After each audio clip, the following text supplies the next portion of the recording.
Siyempre kanina pumasok sila mag-ama. Itong si Pangulong Ferdinand Marcos Jr. at siyempre si Congressman Sandro Marcos, ay nakaporma na sila doon sa kanilang mga upuan. Nakatayo pa rin naman hanggang ngayon at maya-maya ay mag-uupo na yung mga yan para magkaroon ng konting kwentuhan. Sa kabilang panig si Senate President Sherwin Gatchalian, sa panig ng Senators. Siyempre doon sa kabilang side naman, si House Speaker Bogie D ang namumuno doon sa contingent ba ng House of Representatives. Yes. At bago pumasok yan sa plenary hall, mga ilang minuto lang, mga 2 minutes bago mag alas 4, tsaka siya maglalakad palabas na dyan ng holding room patungo doon sa loob ng plenary hall.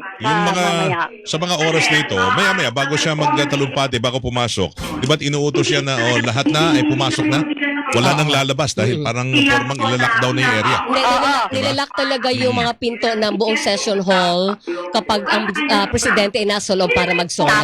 Tama. Walang maglalabas-masok dyan at bawal yung pakalat-kalat ka dyan kahit doon sa kabilang portion nung papasok ng Batasan Complex, yung na doon sa kabilang side, ay bawal. Hindi ka na pwedeng magpalakad-lakad dyan. At syempre yung mga tao dyan sa loob, yung mga nakaupo na dyan, pag nakaupo ka na sa pwesto mo, huwag ka nang umalis dyan. Kasi pag magtatangka ka pang lumabas para mag-CR o wala na. Kasi sarado na yung mga pinto na yan. Hindi ka na papayagan. Ka na lang dyan kapag natapos na yung State of the Nation Address at nakalabas na ang presidente. Tama. Sa loob nitong plenary hall ay nakikita ko naman dito okay naman na sila lahat, mga nakaabang na talaga. Wala na ako nakikitang wala nang masyadong naglalakad-lakad, nakaupo na ang mga guests, bagaman may mga bakante pa na ilang mga upuan, pero paunti-unti na lang yung mga bakanteng